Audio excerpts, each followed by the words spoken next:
Olá, sejam muito bem-vindos ao meu canal.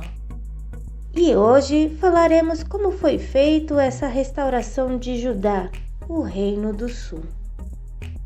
Os profetas Isaías e Miqueias predisseram o cativeiro babilônico antes do acontecimento. Já o profeta Jeremias predisse que a duração do cativeiro seria de 70 anos. Com o cativeiro babilônico, acabou, aparentemente, o reinado de Davi. Como uma organização centralizada, o reino deixou de existir temporariamente. Porém, como um organismo, isto é, como povo, sobreviveu, tanto lá no exílio babilônico, quanto na dispersão através do mundo nos séculos seguintes. Temos vídeo aqui no canal falando sobre a diáspora judaica. Vale a pena você assistir depois.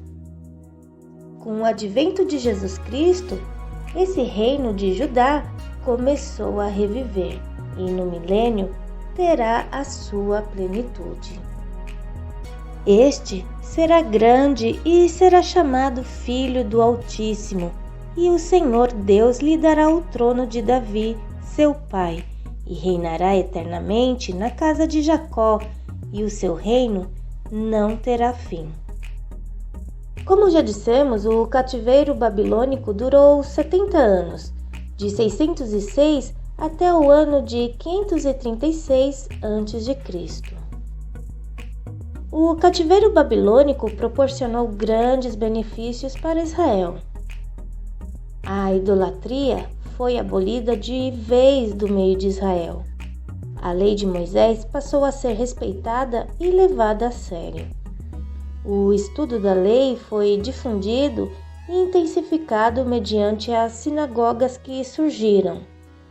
A renovação da esperança messiânica pelo estudo da palavra de Deus e avivamento espiritual, e também trouxe ao povo a projeção do sentimento nacionalista.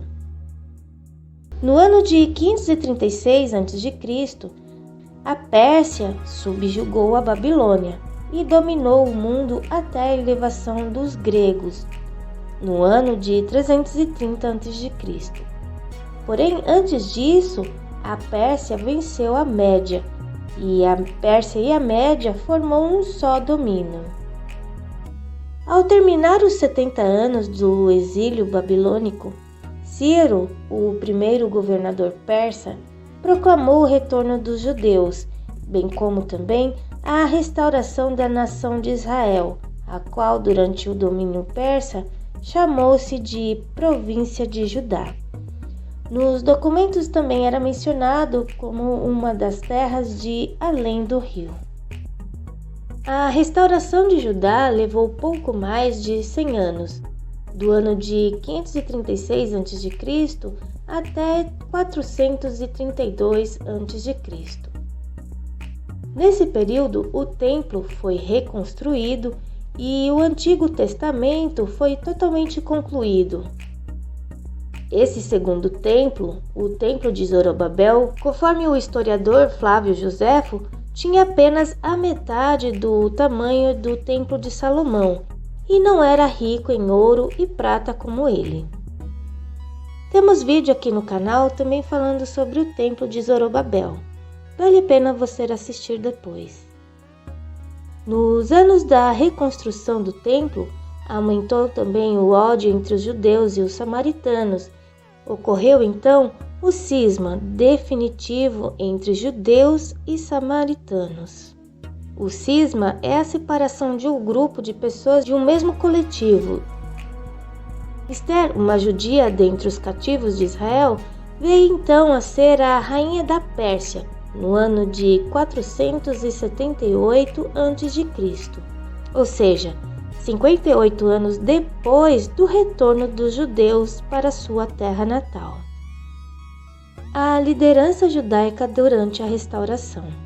Entre os líderes que obtiveram grande notoriedade, destacaram-se na parte religiosa Josué e Esdras, e na parte civil Zorobabel e Neemias.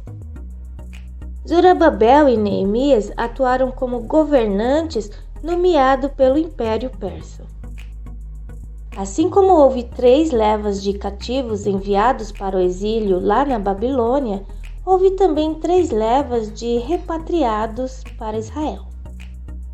A primeira leva de repatriados foi no ano de 536 a.C. Eles vieram sob a liderança de Zorobabel e Josué. Zorobabel como o governador e Josué como o sacerdote. Essa primeira leva deu início à reconstrução do templo no ano seguinte, no ano de 535 a.C. A segunda leva de repatriados foi no ano de 457 a.C. Essa leva foi sob o comando de Esdras, que veio da Pérsia como a missão principal de embelezar o templo. Foi a partir de Esdras que os escribas se organizaram como um corpo de copistas da lei. Mais tarde, tornaram-se intérpretes. O Talmud começou a se formar foi nesse tempo. A terceira leva de repatriados foi no ano de 445 a.C., sob a liderança de Neemias, homem piedoso e patriota, que reconstruiu os muros de Jerusalém. Neemias era o copeiro do rei da Pérsia, que nesse tempo da história era Artaxerxes Longímano.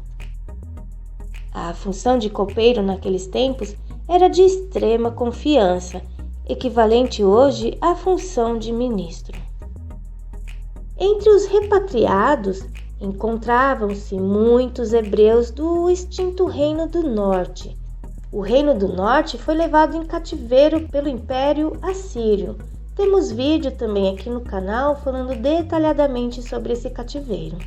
Então, vale lembrar que parte dos exilados do Reino do Norte foram conduzidos para as cidades da Média. No ano 9 de Oséias, o rei da Assíria tomou a Samaria, transportou a Israel para a Síria e fê-los habitar em Hala, em Abor, junto ao rio Gozã e nas cidades dos Medos. Então, a Média e a Pérsia formavam-se agora um só reino, e isso tornou viável a volta dos exilados das tribos do norte. Também em Esdras é mencionado todo Israel, uma referência a povos dos 2 reinos, do Reino do Norte e do Reino do Sul. E os transportados que vieram do cativeiro ofereceram holocaustos ao Deus de Israel, 12 novilhos por todo Israel. Então, Israel foi formado lá no Egito, destruído pela Assíria e Babilônia e restaurado pelo Império Persa. Por hoje é só. Até mais!